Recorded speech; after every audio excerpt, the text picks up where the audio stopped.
السلام عليكم ورحمة الله تعالى وبركاته. الحمد لله والصلاة والسلام على أشرف رسول الله وعلى آله الفائزين برضا الله. أما بعد. ഏറെ സ്നേഹാദരങ്ങൾ നിറഞ്ഞ മുഅ്മിനീങ്ങൾ, അല്ലാഹു സുബ്ഹാനഹു വ തആല നമ്മുടെ കൂടലും പിരിയലും സ്വീകരിക്കുമാറാവട്ടെ. നമ്മളിൽ നിന്ന് വന്നുപോയ ചെറുതും വലുതുമായ സർവ്വവിധ പാപങ്ങളും അല്ലാഹു പുറത്ത് മാപ്പ് ചെയ്ത് അനുഗ്രഹിക്കുമാറാവട്ടെ. നമ്മിലെ രോഗികൾക്ക് ആജിലായ ശിഫ പ്രദാനം ചെയ്യട്ടെ. നമ്മിൽ നിന്ന് മൺമറഞ്ഞു പോയവരുടെ ഖബർ അല്ലാഹു സ്വർഗ്ഗ പൂങ്കാവനമാക്കി തരുമാറാവട്ടെ. ലോകത്തിന്റെ വിവിധ ദിക്കുകളിൽ പ്രയാസങ്ങൾ അനുഭവിക്കുന്ന മുഅ്മിനീങ്ങൾ അല്ലാഹു അവരുടെ എല്ലാവരുടെയും പ്രയാസങ്ങൾ നീക്കി റാഹത്തും സമാധാനവും സന്തോഷവും നൽകി അനുഗ്രഹിക്കുമാറാവട്ടെ. ആമീൻ യാ റബ്ബൽ ആലമീൻ. പ്രിയപ്പെട്ടവരെ, വേനലവധി കഴിഞ്ഞ് വിദ്യാർത്ഥികളെല്ലാം പള്ളിക്കൂടങ്ങളിലേക്ക് സജ്ജമായിരിക്കുകയാണ്. വീണ്ടും കലാലയങ്ങളിൽ ഒരു പുതിയ അധ്യയന വർഷം ആരംഭിക്കാനിരിക്കുമ്പോൾ വെറുമൊരു കലണ്ടറിന്റെ മാറിമറിയൽ മാത്രമല്ല, വരും തലമുറയെ രൂപപ്പെടുത്താനുള്ള ഒരു പ്രക്രിയയാണ് വിദ്യാഭ്യാസമെന്നും രക്ഷിതാക്കളാകുന്ന നമുക്കോരോരുത്തർക്കും നിർവഹിക്കാനുള്ള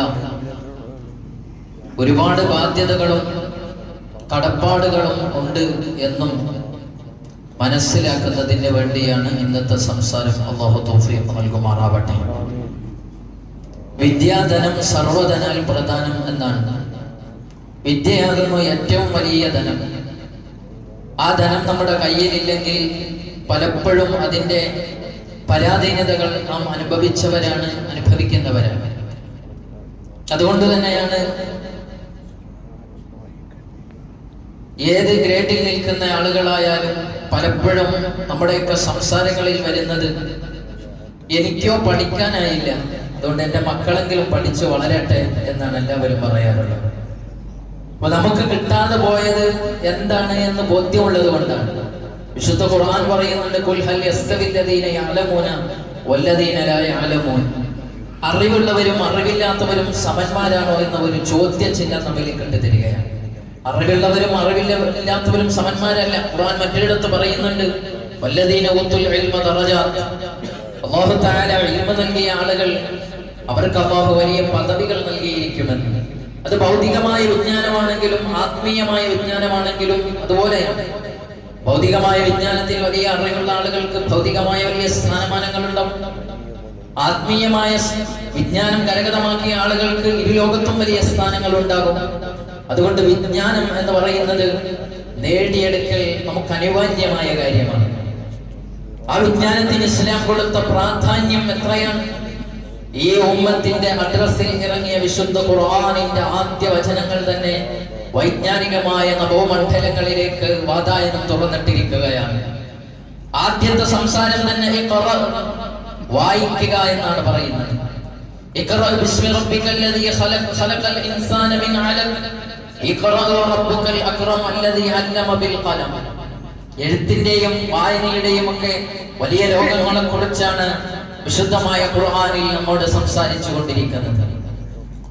ഇംഗ്ലീഷ് സാഹിത്യത്തിന്റെ കുലപതിയായി അറിയപ്പെടുന്ന ഫ്രാൻസിസ് ബേക്കൺ, അദ്ദേഹത്തിന്റെ വിശ്വപ്രസിദ്ധമായ ഒരു എസ്സേയുണ്ട്, ഓഫ് സ്റ്റഡീസ് എന്ന് പറയുന്നത്. അതിൽ അദ്ദേഹം തുടങ്ങുന്നത് തന്നെ റീഡിംഗ് മേക്സ് എ ഫുൾ മാൻ. വായന എന്നത് ഒരു പൂർണ്ണനായ മനുഷ്യനെ സൃഷ്ടിക്കുന്നു എന്നും, കോൺഫറൻസ് എ റെഡി മാൻ. വായനയിലൂടെ ലഭിക്കുന്ന വിജ്ഞാനങ്ങളെ വ്യവഹരിക്കുന്നതിലൂടെ ആദാന പ്രദാനങ്ങളിലൂടെ ഒരു മനുഷ്യനെ റെഡിമാൻ ആക്കുമെന്നും, ആൻഡ് റൈറ്റിംഗ് ആൻ എക്സാക്ട് മാൻ, ഒരു മനുഷ്യനെ കൃത്യതയുള്ളവനാക്കുന്നുവെങ്കിൽ അത് അവന്റെ എഴുത്താണ് എന്നും അദ്ദേഹം പ്രഖ്യാപിക്കുകയാണ്. 1400 വർഷങ്ങൾക്ക് മുമ്പ് സയ്യിദുനാ മുഹമ്മദുർ റസൂലുള്ളാഹി സ്വല്ലല്ലാഹു അലൈഹി വസല്ലം തങ്ങൾ മുഖേന നമ്മോട് ഖുർആനിലൂടെ അല്ലാഹു സംസാരിക്കുകയാണ്, നിങ്ങൾ വായിക്കൂ, എഴുതൂ. എന്താ കാരണം? ഒരു റെഡിമാൻ ആവണം, ഒരു എക്സാക്ട് മാൻ ആവണം, ഒരു ഫുൾ മാൻ ആവണം. അതിലേക്കുള്ള വാതായനമാണ് വിശുദ്ധ ഖുർആൻ ആദ്യമേ തുറന്നു തരുന്നത്. വായന എന്നത് വിജ്ഞാനത്തിന്റെ ആദ്യ കവാടമാണ്. അതുകൊണ്ടാണ് കുഞ്ഞുണ്ണി മാഷ് പറഞ്ഞത്, വായിച്ചാലും വളരും, വായിച്ചില്ലെങ്കിലും വളരും. പക്ഷെ വായിച്ചു വളർന്നാൽ വിളയുമെന്ന്, വായിക്കാതെ വളർന്നവൻ വളയുമെന്ന് പറഞ്ഞു. വളരെ അർത്ഥവത്തായ ഒരു വാക്യമാണ്. അപ്പൊ വായനക്ക് പ്രാധാന്യം നൽകുമ്പോൾ ഒരു മനുഷ്യന് ഉയർച്ചയുണ്ടാകുന്നു, അവൻ പൂർണ്ണ മനുഷ്യനായി മാറും. അതുകൊണ്ടാണ് ഖുർആൻ ഇഖ്റയിലൂടെ തുടങ്ങുന്നത്. അത് തന്നെയല്ലേ വിപ്ലവാത്മകമായ മാറ്റം അറേബ്യൻ നാടുകളിൽ ഉണ്ടാക്കിയത്. അറേബ്യ എന്ന് പറയുന്ന നാടിന്റെ 6-ാം നൂറ്റാണ്ടിനെ അപരിഷ്കൃതരായി മുദ്രകുട്ടപ്പെട്ടവരായി, കാട്ടാളന്മാരായി, ഡാർക്ക് ഏജ് എന്നാണ് അന്ന് ആ അറേബ്യൻ സമൂഹത്തെ വിളിച്ചിരുന്നത്.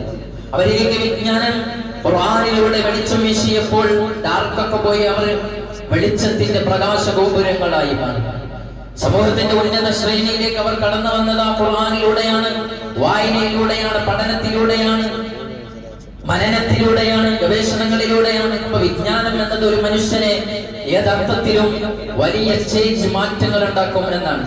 ഒരു കാട്ടാളനെ നാട്ടാളനാക്കി മാറ്റുമെന്നാണ് വിജ്ഞാനത്തിന്റെ ഏറ്റവും വലിയ നിർവചനം പറഞ്ഞത്. അങ്ങനെയാണ് ഒരു കാട്ടാളനെ നാട്ടാളനാക്കി മാറ്റുന്ന പ്രോസസ്സിനാണ് വിജ്ഞാനം എന്ന് പറയുന്നത്. അതിന്റെ പ്രാധാന്യം വിളിച്ചോതുകയാണ് സയ്യിദുനാ മുഹമ്മദുർ റസൂലുള്ളാഹി സ്വല്ലല്ലാഹു അലൈഹി വസല്ലം തങ്ങളുടെ വചനം. തലബുൽ ഇൽമി ഫരീദത്തുൻ അലാ കുല്ലി മുസ്ലിമിൻ. എല്ലാ മുസ്ലിമിന്റെ മേലും വിജ്ഞാനം സമ്പാദിക്കുക എന്ന നിർബന്ധമാണെന്ന് ത്വഹ റസൂലുള്ളാഹി സ്വല്ലല്ലാഹു അലൈഹി വസല്ലം. ഓരോരുത്തരുടെ മേലും നിർബന്ധമായ ബാധ്യതയുണ്ട്. ഒരു മുഅ്മിനായ മനുഷ്യനെ സംബന്ധിച്ചിടത്തോളം വൈയക്തികമായും സാമൂഹികമായും 2 ബാധ്യതകളുണ്ട്. അതിൽ അവൻ അറിയേണ്ട വിജ്ഞാനങ്ങൾ, നിസ്കാരത്തെ കുറിച്ച് അവത് ഓരോരുത്തരും അറിയേണ്ട വിജ്ഞാനമാണ്. അത് നിർബന്ധമായി പഠിച്ചിരിക്കണം. ഹജ്ജിനെ കുറിച്ച് പഠിച്ചിരിക്കണം, സകാത്തിനെ കുറിച്ച് പഠിച്ചിരിക്കണം. അങ്ങനെ അവൻ നിർവഹിക്കാനുള്ള വൈയക്തികമായ കർമ്മങ്ങളെ കുറിച്ചുള്ള വിജ്ഞാനം അത് നിർബന്ധപൂർവം അവൻ പഠിച്ചുകൊണ്ടിരിക്കണം. എന്നാൽ സാമൂഹികമായ ധർമ്മങ്ങൾ അധിഷ്ഠിതമായ വിജ്ഞാന ശാഖകളുണ്ട്, ചികിത്സാ രീതികൾ. എല്ലാവരും ഡോക്ടറാവണം എന്നില്ല. എന്നാൽ സമൂഹത്തിൽ ഒരു ഡോക്ടർ വേണം. അത് ഫർദ് കിഫയാണ്. ഒരു നാട്ടിൽ അവർ ശുശ്രൂഷിക്കാൻ, അതിന്റെ ട്രീറ്റ്മെന്റ് നടത്താൻ ഉതകും വിധത്തിൽ ഒരാളെ മുസ്ലിം ലോകം വളർത്തിയെടുക്കുന്ന നിർബന്ധമാണ്. എഞ്ചിനീയറിംഗ് സംവിധാനം അറിയുന്ന ഒരാൾ വേണം, ആർക്കിടെക്ചർ അറിയുന്ന ഒരാൾ വേണം.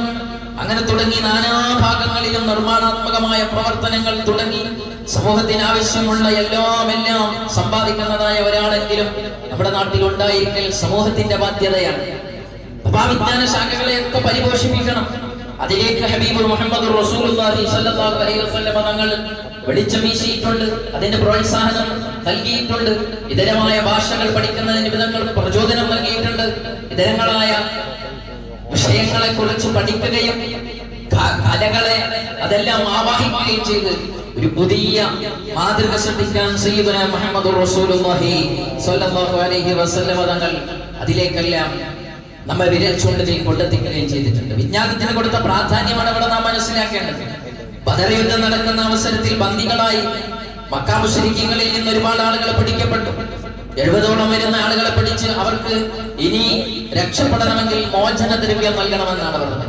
മോചനദ്രവ്യം നൽകാൻ ആവശ്യപ്പെട്ടപ്പോൾ മോചനദ്രവ്യം നൽകാൻ കഴിയാതെ വന്ന ആളുകളോട് പറഞ്ഞ ഒരു കണ്ടീഷൻ, നിങ്ങൾ ഈ എഴുത്തും വായനയും അറിയുന്ന ആളുകൾ, ഇവിടെ മുസ്ലിമീങ്ങളായ കുറെ ആളുകൾക്ക് എഴുത്തും വായനയും അറിയാത്ത മദീനക്കാരുണ്ട്, അവർക്ക് നിങ്ങൾ പഠിപ്പിച്ചു കൊടുക്കുകയാണ് എങ്കിൽ നിങ്ങളെ വെറുതെ വിടാമെന്നാണ്. ഒക്കെ നിങ്ങൾ ഇസ്ലാം എഴുത്തിനും വായനക്കും വിദ്യാഭ്യാസത്തിനും കൊടുത്ത പ്രസക്തി, അതിന്റെ പ്രാധാന്യമാണ് നാം തിരിച്ചറിയേണ്ടത്. ഭൗതികമായ വിജ്ഞാനങ്ങൾക്കും നബി സല്ലല്ലാഹു അലൈഹി വസല്ലം തങ്ങളുടെ വാക്യങ്ങൾ വെളിച്ചം വീശിയിട്ടുണ്ട്.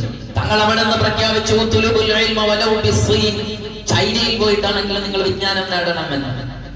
മദീന എന്ന് പറയുന്നത് ആത്മീയമായ വിജ്ഞാനത്തിന്റെ ഈറ്റില്ലമായിരുന്നു.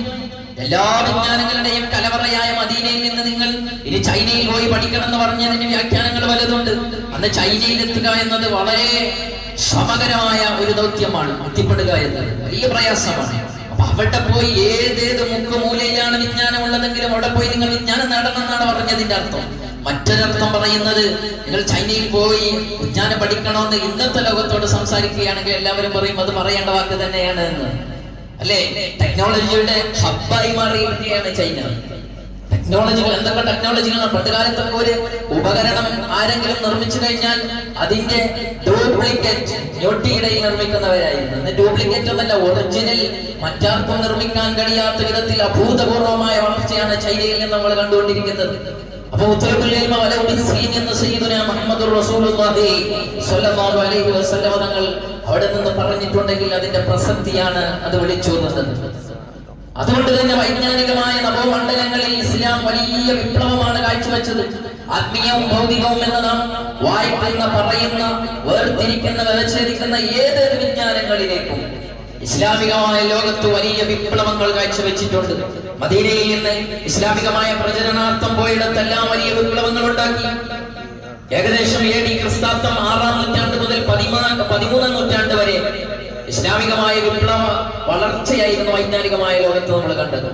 അക്കാലഘട്ടത്തിൽ ബഗ്ദാദ്, ഡമസ്കസ്, കൈറോ, കൊർദോബ, ഇസ്താംബുൾ തുടങ്ങിയവിടങ്ങളിലെല്ലാം തന്നെ വൈജ്ഞാനികമായ വലിയ കേന്ദ്രങ്ങൾ ഉണ്ടായി. അതുപോലെ തന്നെ ഗ്രീക്കിൽ നിന്നും പേർഷ്യൻ, ലാറ്റിൻ ഭാഷകളിൽ നിന്നെല്ലാം വിജ്ഞാനികൾ ഇങ്ങോട്ട് ട്രാൻസ്ലേഷൻ നടത്തുകയും അറബി ഭാഷയിൽ നിന്ന് അങ്ങോട്ട് ട്രാൻസ്ലേറ്റ് ചെയ്യുകയും ചെയ്യുന്ന ആളുകൾക്ക് തങ്ങളുടെ ഗ്രന്ഥം തൂക്കി നോക്കിയിട്ട് അത്രയും പൊന്നായിരുന്നു പാരിതോഷികം നൽകിയിരുന്നത്. വിജ്ഞാനത്തിന് കൊടുത്ത പ്രസക്തി നിങ്ങൾ ആലോചിച്ചു. അബ്ബാസിയ ഖിലാഫത്ത് നോക്കിയാലും ഉമവിയ ഖിലാഫത്ത് നോക്കിയാലും ഒക്കെ നമുക്കത് കാണാൻ കഴിയും. എന്ന് മാത്രമല്ല, ഇന്ന് യുനെസ്കോയുടെ പൈതൃക പട്ടികയിൽ സ്ഥാനം പിടിച്ച, വേൾഡ് റെക്കോർഡിൽ അറിയപ്പെട്ട, ലോകത്തിലെ ഏറ്റവും പഴക്കമേറിയ ഇന്നും നിലനിൽക്കുന്ന സർവകലാശാല ഏതെന്ന് നിങ്ങളൊന്ന് ഗൂഗിളിൽ സെർച്ച് ചെയ്ത് നോക്ക്. ആ സർവകലാശാലയുടെ പേര് യൂണിവേഴ്സിറ്റി ഓഫ് അൽ ഖറവീൻ എന്നാണ്. അൽ ഖറവീൻ എന്ന് പറയുന്ന യൂണിവേഴ്സിറ്റിയാണ് മൊറോക്കോയിലെ ഫെസ് എന്ന് പറയുന്ന നഗരത്തിൽ ഇന്നും അത് പ്രവർത്തിച്ചു കൊണ്ടിരിക്കുകയാണ്. AD 857 സ്ഥാപിതമായ 859 സ്ഥാപിതമായ യൂണിവേഴ്സിറ്റി ഇന്നത്തേക്ക് ഏകദേശം 1167 വർഷം, അഥവാ 1150-ലധികം വർഷം പഴക്കമുള്ള ഒരു യൂണിവേഴ്സിറ്റി. ആ യൂണിവേഴ്സിറ്റിയുടെ സ്ഥാപകൻ ആരാണെന്നറിയോ? ഒരു പെണ്ണാണ്. ഫാത്തിമത്തുൽ ഫിഹ്രിയ എന്ന് പറയുന്ന ഒരു ഉമ്മ നിർമ്മിച്ച സ്ഥാപനമാണ്. ഇസ്ലാമികമായ ലോകത്തെ വിപ്ലവകരമായ മാറ്റം വൈജ്ഞാനികമായ നവോമണ്ഡലങ്ങളിൽ എങ്ങനെ അടയാളപ്പെടുത്തി എന്ന് വായിക്കാൻ അത് മാത്രം പഠിച്ചാൽ മതി. അവരുടെ യൂണിവേഴ്സിറ്റിയെ കുറിച്ച് മാത്രം സെർച്ച് ചെയ്ത് അതെങ്ങനെ വന്നു എന്ന ചരിത്രം നമ്മൾ പഠിച്ചാൽ മതി. ഇതൊക്കെ മുസ്ലിം ഉമ്മത്തിന്റെ ഒരു കാലഘട്ടത്തിൽ ഉണ്ടായിരുന്ന വലിയ ഉന്നതിയായിരുന്നു, യശസ്സായിരുന്നു. മാത്രമല്ല, ഇന്ന് യൂറോപ്പിലേക്കാണ് മക്കൾ പഠിക്കാൻ പോകുന്നതെങ്കിൽ 6 മുതൽ 13 നൂറ്റാണ്ട് വരെ യൂറോപ്യന്മാർ അവരുടെ ഹോബി എന്തായിരുന്നു? കക്കപ്പുറക്ക് നടക്കുകയായിരുന്നു. കടൽ തീരങ്ങളിൽ കക്കപ്പുറക്ക് നടക്കുന്ന യൂറോപ്യന്മാർ ജീവിച്ചിരുന്ന, അപരിഷ്കൃതരായി ജീവിച്ചിരുന്ന കാലഘട്ടത്തിൽ ഇസ്ലാമിന് ഗോൾഡ് ഏജ് എന്നാണ് വിജ്ഞാന ലോകത്ത് അറിയപ്പെട്ടിരുന്നത്. കാലഘട്ടത്തിൽ ഖുർആനും ഹദീസും തത്വജ്ഞാനങ്ങളും എല്ലാ ശാസ്ത്ര സാങ്കേതിക വിദ്യയും ഉപയോഗിച്ചുകൊണ്ട് വലിയ വിപ്ലവം ഇസ്ലാമികമായ ലോകം സൃഷ്ടിച്ചു. അതിന്റെയൊക്കെ പ്രൊഡക്റ്റുകളെ വായിച്ചാൽ ഇവിടെ തീരുകയില്ല. അതിലേറ്റവും വലിയ ഒരു പ്രൊഡക്റ്റാണ് ഇബ്നു സീന എന്നറിയപ്പെടുന്ന അവിസന്ന എന്ന ലോകത്ത് മുദ്രകുത്തപ്പെട്ട വ്യക്തിത്വം. അദ്ദേഹം ഫിലോസഫിയിലും, മെഡിസിനിലും, ആസ്ട്രോണമിയിലും, ആൽക്കമിയിലും, ജിയോളജിയിലും, സൈക്കോളജിയിലും, ലോജിക്കിലും, മാത്തമാറ്റിക്സിലും, ഫിസിക്സിലും തുടങ്ങി എല്ലാ വിജ്ഞാന ശാഖയിലും തന്റേതായ കയ്യൊപ്പ് ചാർത്തിയ വലിയ ഒരു വ്യക്തിത്വമാണ്. അദ്ദേഹത്തിന്റെ ഒരു പുസ്തകമുണ്ട്, അശിഫ എന്നറിയപ്പെടുന്ന പുസ്തകം. ആ പുസ്തകത്തെ ശാസ്ത്ര ലോകത്തിന്റെ എൻസൈക്ലോപീഡിയ എന്നാണ് ഇന്ന് ലോകം വിളിച്ചുകൊണ്ടിരിക്കുന്നത്. ശാസ്ത്രലോകത്തെ എൻസൈക്ലോപീഡിയയാണ്. അതുപോലെ തന്നെ കിതാബ് തിബ്ബുണ്ട് അദ്ദേഹത്തിന്. അദ്ദേഹം എഴുതിയ അൽ ഖാനൂൻ ഫി തിബ്ബ് എന്ന് പറയുന്ന ഒരു ഗ്രന്ഥമുണ്ട്. അതിന്ന് മെഡിക്കൽ സയൻസ് ആശ്രയിച്ചു കൊണ്ടിരിക്കുകയാണ്. ഇതൊക്കെ മുസ്ലിങ്ങളുടെ സംഭാവനയായി. അതുപോലെ തന്നെ ഇന്ന് ആ കാലഘട്ടത്തിൽ വായിക്കുകയാണെങ്കിൽ ഒരുപാട് പേരെ വായിക്കാൻ കഴിയും. ഫാറാബിയെ പോലെയുള്ള, ഇമാം റാസിയെ പോലെയുള്ള, അൽ ബറൂനിയെ പോലെയുള്ള, അൽ കിന്ദിയെ പോലെയുള്ള, ഇബ്നു ഖൽദൂനിനെ പോലെയുള്ള, ഇബ്നുൽ ഹൈസമിനെ പോലെയുള്ള ധാരാളം പണ്ഡിതന്മാർ കാലഘട്ടത്തിൽ ലോകത്ത് വലിയ വലിയ സംഭാവനകൾ നൽകിയിട്ടുണ്ട്. എന്നാൽ ആ 6-ാം നൂറ്റാണ്ട് കഴിഞ്ഞ് 13-ാം നൂറ്റാണ്ട് വരെയുള്ള സുന്ദരമായ ഗോൾഡൻ ഏജ്, ഇസ്ലാമിന്റെ ഗോൾഡൻ ഏജ് എന്ന് പറയുന്ന ആ ഏജ് കഴിഞ്ഞതിന് ശേഷം ഇന്നോളം പിന്നെ അത്തരത്തിലുള്ള വലിയ വലിയ ശാസ്ത്രീയ പടുക്കൾ വളർന്നു വന്നില്ല എന്നത് നമ്മുടെ ഒരു പോരായ്മ തന്നെയാണ്. അത് പരിഹരിക്കപ്പെടേണ്ടതുണ്ട്. വിദ്യാഭ്യാസത്തിന്റെ ഈ തുല്യമായ യൂറോപ്യൻ കൺട്രീസിലേക്ക് കയറുന്നത് അത് നിർത്തലാക്കിക്കൊണ്ട് നമുക്ക് മാതൃകാപരമായ മുന്നേറ്റങ്ങൾ നടത്താൻ സാധിക്കണം. നാം ആത്മീയവും ഭൗതികവും എന്ന് പറഞ്ഞ് വ്യവച്ഛേദിച്ച് വിജ്ഞാനത്തെ കാണേണ്ടതില്ല. ഏതൊരു വിജ്ഞാനം പഠിക്കുന്നതും അത് വിശുദ്ധ ഖുർആനാവട്ടെ, ഹദീസാവട്ടെ, ശാസ്ത്രമാവട്ടെ, ഫിലോസഫി ആവട്ടെ, മാത്തമാറ്റിക്സ് ആവട്ടെ, ഏത് വിജ്ഞാന ശാഖയും അതിൽ വജ്ഹില്ലാഹിൽ കരീം പടച്ച തമ്പുരാന് വേണ്ടിയാണ്, ഈ ലോകത്തെ നന്മക്ക് വേണ്ടിയാണ്, വരും തലമുറക്കുള്ള ഗുണത്തിന് വേണ്ടിയാണ് എന്ന നല്ല നീയത്തോടു കൂടെയാണ് ഒരാൾ പഠിക്കുന്നതെങ്കിൽ എല്ലാം ആത്മീയമായ മാർഗത്തിലാണ്. അതുകൊണ്ടാണ് ആ ആത്മീയമായ മാർഗത്തിൽ ചലിക്കുന്ന ആളുകൾക്ക് അല്ലാഹുവിന്റെ റസൂൽ ഓഫർ നൽകിയത് മൻ സലക ത്വരീഖൻ യൽതമിസു ഫീഹി ഇൽമൻ സഹലല്ലാഹു ലഹു ബിഹി ത്വരീഖൻ ഇലൽ ജന്ന സയ്യിദുനാ മുഹമ്മദുർ റസൂലുള്ളാഹ് സ്വല്ലല്ലാഹു അലൈഹി വസല്ലം. തങ്ങൾ പറയാൻ, ഒരു മനുഷ്യൻ ഇൽമ ലക്ഷ്യമാക്കിക്കൊണ്ട് ആരെങ്കിലും യാത്ര പോയാൽ ആ മനുഷ്യന് സ്വർഗീയമായ വഴി എളുപ്പമാക്കി കൊടുത്തു എന്നാണ്. അതുകൊണ്ട് നാം വിദ്യാലയങ്ങൾ തുറക്കുമ്പോൾ നമ്മുടെ മക്കളെ വളരെ സജ്ജമാക്കിക്കൊണ്ട് തന്നെ നല്ല വിജ്ഞാനം അവർക്ക് ലഭിക്കും വിധത്തിലുള്ള ക്വാളിറ്റിയുള്ള വിജ്ഞാനം നമ്മൾ കൊടുക്കണം. അതിനുള്ള എല്ലാ സംവിധാനങ്ങളും നമ്മൾ ഒരുക്കണം.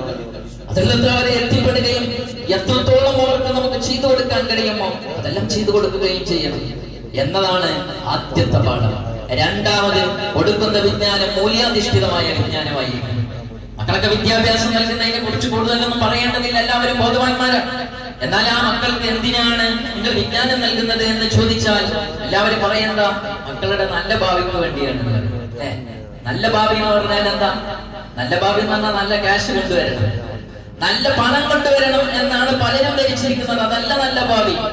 സ്നേഹമുള്ള, ആർദ്രതയുള്ള, മറ്റുള്ളവനെ ചേർത്ത് പിടിക്കുന്ന, മുതിർന്നവരെ ബഹുമാനിക്കുന്ന, ചെറിയവരോട് കരുണ കാണിക്കുന്ന, തന്റെ സഹജീവികൾക്കും ഞാൻ ഇവിടെ ഒരു പ്രയാസമില്ലാതെ ജീവിക്കണം എന്ന് മനസ്സിലാക്കുന്ന ഒരു ജീവിതം നയിക്കുന്ന നല്ലവനായി വളരണം എന്നതാണ്.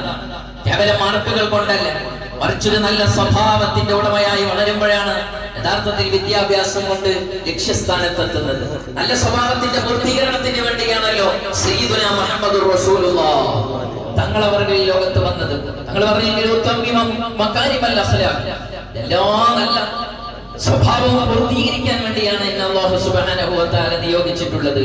അതുകൊണ്ട് നല്ല വിജ്ഞാനങ്ങൾ നേടുമ്പോൾ മൂല്യാധിഷ്ഠിതമായ വിജ്ഞാനം നമ്മൾ കൊടുക്കണം. മൂല്യമുള്ള വിജ്ഞാനം. ആ വിജ്ഞാനം കൊടുക്കണമെങ്കിൽ ഈ ഭൗതികമായ വിജ്ഞാനത്തോടൊപ്പം മതപരമായ വിജ്ഞാനത്തിലും ശ്രദ്ധിക്കണം. വളരെയധികം ശ്രദ്ധിക്കേണ്ട കാര്യമാണ് മതപരമായ വിജ്ഞാനം. ഇല്ലെങ്കിൽ നമ്മുടെ മക്കളൊക്കെ വഴി പിഴച്ചു പോകുന്ന ഒരു കാലഘട്ടത്തിലാണ്. ഇന്ന് പലപ്പോഴും വിദ്യാലയങ്ങളൊക്കെ തുറക്കപ്പെടുന്ന അവസരങ്ങളിൽ, ഭൗതിക കലാലയങ്ങൾ തുറക്കപ്പെടുന്ന അവസരങ്ങളിൽ മതകലാലയങ്ങൾ അഥവാ മദ്രസകൾ എന്ന് പറഞ്ഞാൽ വെറും ഒരു വെയിറ്റിംഗ് ഷെഡുകളായി മാറുന്ന കാലം നമുക്ക് കാണാം. അതെന്താ? 6 മണിക്ക് നമ്മുടെ കുട്ടികൾ മദ്രസയിൽ എത്തിയാൽ, അല്ലെങ്കിൽ 6:30 എത്തിയാൽ ഒരു കുട്ടിക്ക് 6:45 സ്കൂളിൽ പോകണം, മറ്റൊരു കുട്ടിക്ക് 7 മണിയാകുമ്പോഴേക്ക് പോകണം. പകുതിയിലധികം വരുന്ന കുട്ടികൾക്ക് 7:30 സ്കൂളിലേക്കുള്ള ബസ് വന്നു, അതിന് മുമ്പ് പോകണം. അവസാനം ബെല്ലടിക്കുന്ന സമയത്ത് 5-6 ആളുകൾ മാത്രമേ വിട്ടുകൊടുക്കേണ്ടാവുള്ളൂ. ഉസ്താദുമാര് കൈമലത്തുകയാണ്. ഉസ്താദുമാരെ സമ്മതിച്ചില്ലെങ്കിലും അവരിറങ്ങിപ്പോകും, പിന്നെ സമ്മതത്തോട് കൂടി പോകുക. ഇങ്ങനെയുള്ള ഒരു അവസ്ഥാവിശേഷം നമ്മുടെ നാടുകളിലുണ്ട്. വളരെയധികം ശ്രദ്ധിക്കേണ്ടതാണ്. ഇതിന്റെ കാരണക്കാര് നമ്മൾ ഓരോരുത്തരാണ്. എന്താ കാരണം? തൊട്ടടുത്തുള്ള സ്കൂൾ, ഒരു 10 മിനിറ്റ് നടന്നാൽ എത്തുന്ന സ്കൂളിലേക്ക് ഈ കുട്ടി എപ്പോഴാണ് ബസ് കയറുന്നത് എന്നറിയോ? 2 മണിക്കൂർ മുന്നേ ബസ് കയറുക. എന്നിട്ട് ആ ബസ്സുകാർക്ക് നേരെ അവനെ സ്കൂളിൽ കൊണ്ടിറക്കാൻ പറ്റില്ല, എല്ലാവരെയും പിക്കപ്പ് ചെയ്യണം. അപ്പൊ 2 മണിക്കൂർ കിടന്ന് ഓടണം. അതിനാ കുട്ടി എത്രയാണ് മെന്റലി ഫിസിക്കലി പ്രോബ്ലം സഹിച്ചുകൊണ്ടിരിക്കുന്നത്. ഇത് ചിന്തിക്കുന്നില്ല പലരും ചിന്തിക്കുന്നില്ല. അപ്പൊ നമ്മൾ അത് ഏറ്റെടുക്കണം. ബസ്സിൽ തന്നെ കൊണ്ടുവിടണമെന്നില്ല, നമ്മളത് ഏൽപ്പിക്കണം. അല്ലെങ്കിൽ 10 മിനിറ്റ് മുമ്പ്, ഒരു 1/2 മണിക്കൂർ മുമ്പ് എത്തിയാൽ പോരെ. അതിനുവേണ്ടി മദ്രസ വിദ്യാഭ്യാസത്തെ മാറ്റി നിർത്തേണ്ടതുണ്ടോ? ആത്മീയമായ വിദ്യാഭ്യാസം ഈ ഭൗതികമായ വിജ്ഞാനത്തോടുകൂടെ ചേർത്ത് നൽകിയില്ലെങ്കിൽ ഇന്ന് നാം കാണുന്ന എന്തെല്ലാം വിധത്തിലുള്ള പ്രയാസങ്ങളാണ് നമ്മുടെ വീടുകളിൽ നിന്ന്, നാടുകളിൽ നിന്ന്, ഉമ്മരപ്പടികളിൽ നിന്ന്, അയൽപക്കങ്ങളിൽ നിന്ന്, പണ്ടേതോ രാജ്യങ്ങളിൽ നിന്നൊക്കെ കേട്ടപ്പോൾ അങ്ങനെയൊക്കെ സംഭവിക്കുമോ എന്ന് പറഞ്ഞ സംഭവ വികാസങ്ങൾ നമ്മുടെ നാടുകളിലുണ്ട്. അതൊക്കെ ചുരുക്കിയിട്ടാണ് മഹാനായ തഴ ഉസ്താദ് പറഞ്ഞത്, ഭൗതിക വിദ്യ വാഹനം കൊള്ളാമടോ, ആത്മീയ വിദ്യയാണ് അതിന്റെ ബ്രേക്കടോ എന്ന്. 2 വാക്കുകളിൽ ഒതുക്കി, 2 വരികളിൽ ഒതുക്കി. ഭൗതിക വിദ്യ എന്നൊരു വാഹനം പോലെയാണെങ്കിൽ അതിന്റെ ബ്രേക്ക് ഇല്ലാത്ത വാഹനം എത്ര കോടിക്കണക്കായ രൂപക്ക് വാങ്ങിയിട്ടും കാര്യമില്ല. ആ ബ്രേക്ക് ഇല്ലാത്ത വാഹനത്തിൽ ആരും കയറൂല, അത് ഓടിക്കാൻ ആരും ധൈര്യപ്പെടൂല. ഇതുപോലെയാണ് അതിന്റെ ബ്രേക്കിംഗ് സംവിധാനമാണ് ആത്മീയമായ വിജ്ഞാനം എന്ന് നമ്മോട് ഓർമ്മപ്പെടുത്തുന്നു. ആത്മീയമായ ധാർമ്മികമായ വിജ്ഞാനമില്ല എങ്കിൽ അവൻ എങ്ങനെ വളരുമെന്നറിയുമോ? തത്വചിന്തകനായ C.V. ലൂയിസ് അദ്ദേഹം പറയുന്നുണ്ട്, education without values as useful as it seems rather to make man a more clever devil. എത്ര വലിയ വ്യാഖ്യാനമാണ് അദ്ദേഹം നൽകുന്നത്. നിങ്ങൾ എത്ര വിദ്യാഭ്യാസം കൊടുത്താലും ആത്മീയമായ വിജ്ഞാനമില്ലാതെയാണ്, ധാർമ്മികമായ വിജ്ഞാനമില്ലാതെയാണ് ഒരാളെ വളർത്തുന്നത് എങ്കിൽ ബുദ്ധിമാനായ ഒരു ചെകുത്താനെയാണ് നിങ്ങൾ സൃഷ്ടിക്കുന്നത് എന്നാണ്. എത്ര കറക്റ്റ് ആണ്, ആക്യുറേറ്റ് ആണ് നിങ്ങൾ നോക്കുന്നത്. ഇന്ന് നടക്കുന്ന തോന്നിവാസം, കൊലപാതകങ്ങൾ, ഉമ്മയെ കൊല്ലുന്നു, പ്രായമാകുമ്പോൾ അപ്പമാരെ വൃദ്ധസാധനങ്ങളിലേക്ക് അയക്കുന്നു, എന്തെല്ലാം പ്രശ്നങ്ങളാണ് നാട്ടിൽ നടന്നുകൊണ്ടിരിക്കുന്നത്, എന്തെല്ലാം അഴിമതികളാണ്. ഇങ്ങനെ തുടങ്ങി എല്ലാത്തിനും വിദ്യാഭ്യാസം കുറഞ്ഞതിന്റെ പേരിലാണോ? നല്ല വിദ്യാസമ്പന്നരാണ്, പക്ഷേ ആത്മീയമായ വിജ്ഞാനം, ധാർമ്മികമായ വിജ്ഞാനം ഇല്ല. അതിന്റെ അപജയം തന്നെയാണ്. അതോടൊപ്പം തന്നെ ചേർത്ത് വായിക്കാനുള്ളത്, നമ്മുടെ മക്കളൊക്കെ സ്കൂളുകളിൽ പോയി കഴിഞ്ഞാൽ അവരൊക്കെ നിസ്കരിക്കുന്നുണ്ടോ എന്ന് നോക്കണം. നിസ്കാരം എന്നത് ഏതെങ്കിലും ഒരു സമയത്ത് നിർവഹിക്കപ്പെടേണ്ട കാര്യമല്ല. കൃത്യമായും അവന്റെ നിസ്കാരം അവന്റെ ബുദ്ധി നിലനിൽക്കുന്ന കാലത്തോളം ഒരു മനുഷ്യന്റെ നിർബന്ധമായ ബാധ്യതയാണ് നിസ്കാരം എന്നത്.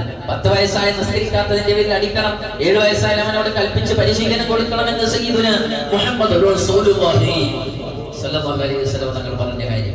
നമ്മളൊക്കെ സ്കൂളിലേക്ക് പറഞ്ഞയച്ചാൽ അവർ നിസ്കരിക്കാറുണ്ടോ? അതിന്റെ അവിടെ സംവിധാനമുണ്ടോ? ആലോചിക്കാറുണ്ടോ? ഇല്ലെങ്കിൽ വാപ്പമാരാകുന്ന രക്ഷിതാക്കളാകുന്ന നാം ഓരോരുത്തരും നാളെ ശിക്ഷിക്കപ്പെടും.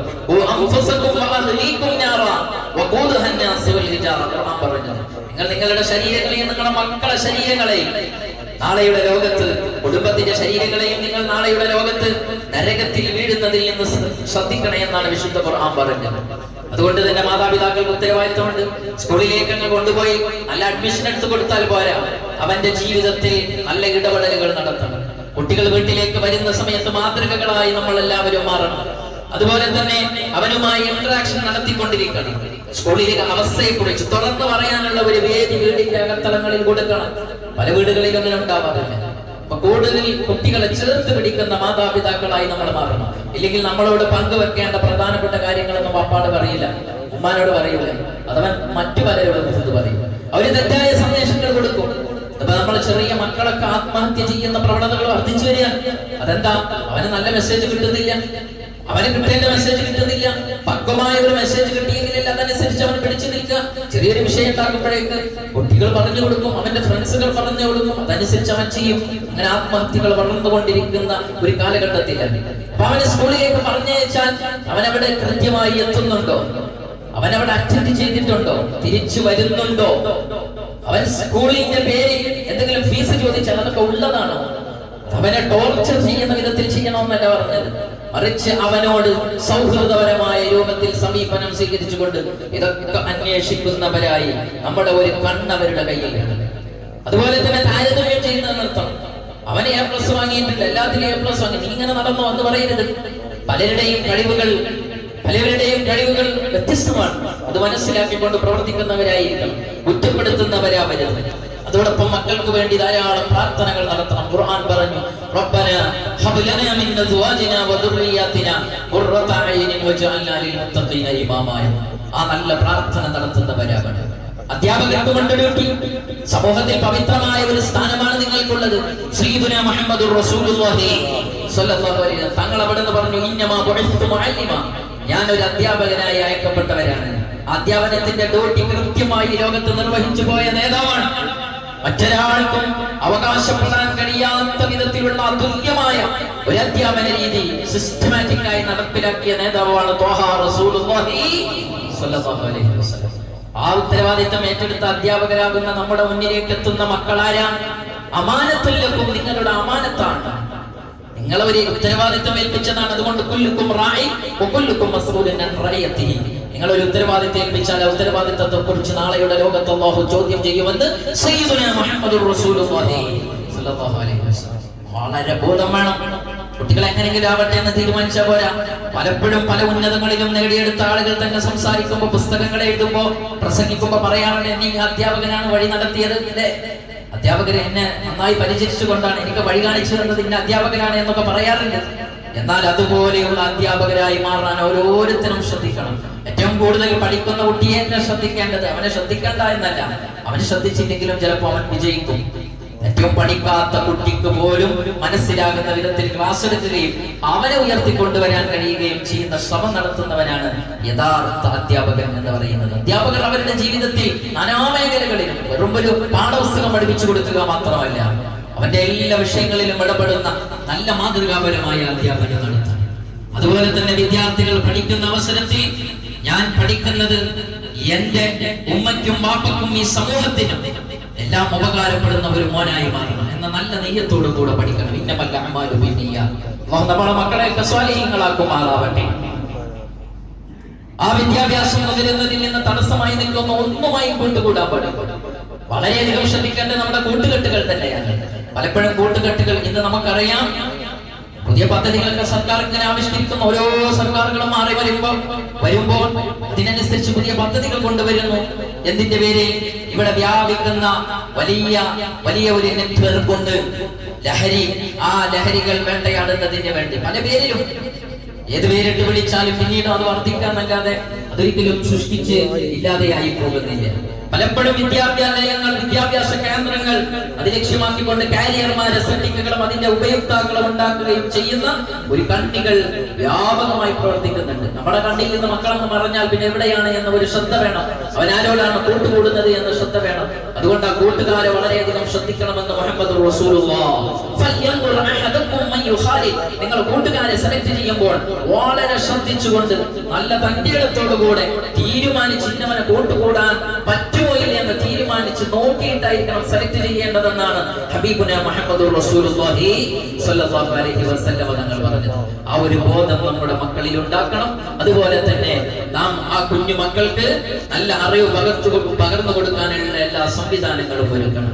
മഹല്ല് ജമാഅത്തുകൾക്കും കൂട്ടായ്മകൾക്കും സാന്ത്വന പ്രവർത്തനങ്ങൾ നടത്തുന്നവർക്കും ഇവിടെ ഒരു ഇടപെടാനുള്ള അവസരമുണ്ട്. അതിൽ നിന്ന് പാവപ്പെട്ട കുട്ടികളുണ്ടാവും. നമ്മുടെ കുട്ടികളൊക്കെ നല്ല ബാഗുമായി പോകുമ്പോൾ, നല്ല വസ്ത്രം ധരിച്ചു പോകുമ്പോ, നല്ല ഷൂ ധരിച്ചു പോകുമ്പോ അത് വാങ്ങാൻ കഴിയാത്ത ആരെങ്കിലും ഉണ്ട് എങ്കിൽ വിജ്ഞാനത്തിന്റെ ലോകത്തേക്ക് പ്രവേശിക്കുന്ന ആ കുഞ്ഞുമോളെ ചേർത്ത് പിടിക്കണം. വലിയ ഉന്നത വിദ്യാഭ്യാസങ്ങൾ, നല്ല A+ ഒക്കെ വാങ്ങി പാസ്സായവരുണ്ടാവും. പക്ഷെ അവർക്ക് ഉന്നതമായ വിജ്ഞാനം പഠിക്കാൻ മോഹം ഉണ്ടാകും. പക്ഷെ എത്തിപ്പെടാൻ സാമ്പത്തികമായ ഭദ്രതയുണ്ടാവുകയില്ല. സഹായിക്കാൻ നമുക്ക് കഴിയുമെങ്കിൽ അതിൽ കൂട്ടായ ശ്രമം നമ്മൾ മുന്നിലെടുത്തുകൊണ്ട് സഹായിക്കണം. അങ്ങനെ വൈജ്ഞാനികമായ രംഗത്ത് വലിയ വിപ്ലവങ്ങൾ തീർക്കണം. അത് ഇസ്ലാം നമ്മോട് കൽപ്പിച്ചതാണ്. അതാണ് നമ്മുടെ പാരമ്പര്യം. അത് നമുക്ക് നഷ്ടപ്പെട്ടു പോയിട്ടുണ്ട്. അത് തിരിച്ചു പിടിച്ച് എല്ലാ വിജ്ഞാന ശാഖയിലും മികവുറ്റവരായി നമ്മുടെ പൗരന്മാർ മാറണം എന്ന് ഈ അവസരത്തിൽ ഓർമ്മപ്പെടുത്തി സംസാരം അവസാനിപ്പിക്കുന്നു. അല്ലാഹു നമുക്ക് എല്ലാറ്റിനും നന്മകൾ ചെയ്യാനും തൗഫീഖ് നൽകുമാറാവട്ടെ.